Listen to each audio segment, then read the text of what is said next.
en Puerto Rico la llegada de la prensa se da bajo el dominio español, cuando Puerto Rico le pertenecía a España. Y uno de los primeros periódicos que se funda es La Gaceta, en 1808, y es el primer periódico oficial. Ahora, todos estos periódicos que nacen a partir de ese son herramientas del Estado. Con herramientas del Estado quiero decir que mayormente eran periódicos cuyo fin era político o de uso político o literalmente preparados y hechos, ¿no?, producidos por el gobierno. Si habían eventualmente alguno realizado por un ciudadano, por un individuo en particular, este también iba a mantenerse en pro del gobierno en poder, ya que podía tener censura o cualquier tipo de represalia al publicar cualquier nota que quizás no fuera del agrado del Estado. La evolución del periódico llevó a tener muchísimos ejemplares. Claro, estamos hablando que eran periódicos regionales o de circulación limitada por áreas, ¿ok? No eran en circulación de toda la isla.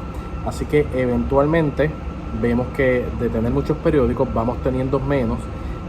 Y yo diría, y entiendo que a partir de los años 40 es en que se reduce a unos 5 o 6 periódicos de circulación mayormente grande a través de la isla y los periódicos regionales, ¿no?, que tiene cada pueblo, como el de Carolina, el Todo Bayamón, etc. Los periódicos de mayor circulación, siendo por ejemplo El Día, que comienza como El Día y pasa a ser El Nuevo Día. Luego tienes El Vocero, que se vuelve uno de los periódicos más populares o más leídos entre los 80 y en los 90, y eventualmente El Nuevo Día, ¿okay? Y eventualmente tenemos a Primera Hora, que entonces buscaba llegar a un público más joven.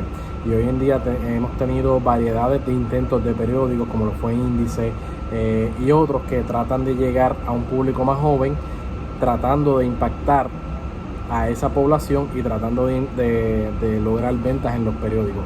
Pero con la llegada del digital, obviamente no solamente la población joven, sino que la población un poquito mayor se ha ido dirigiendo a lo que tiene que ver con los formatos a través de las redes sociales o las páginas web. Entonces tienes, por ejemplo, primerahora.com, endy.com, etcétera,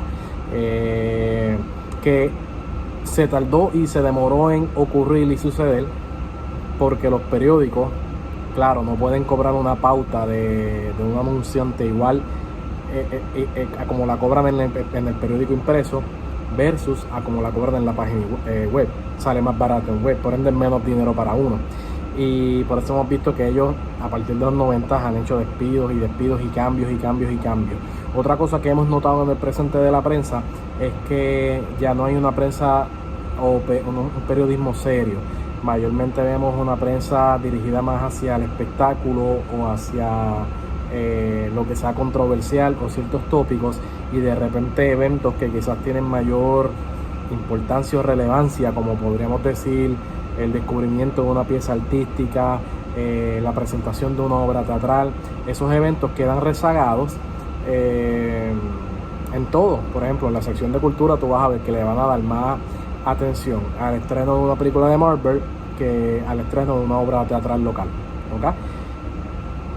Los periódicos están respondiendo al dinero, siempre ha sido así, y yo creo que esto lo vemos en la película Citizen Kane, donde nosotros podemos ver en parte cómo la prensa responde a los grandes intereses y cómo la prensa también puede influenciar al público. Estos temas los vamos a ver más en desarrollo en los próximos videos, porque vamos a ver cómo todo se funde, ¿no? En el caso del cine, el cine ha podido sacarle, yo creo que un provecho enorme a la prensa, como hablamos en videos anteriores, con los anuncios, con las críticas.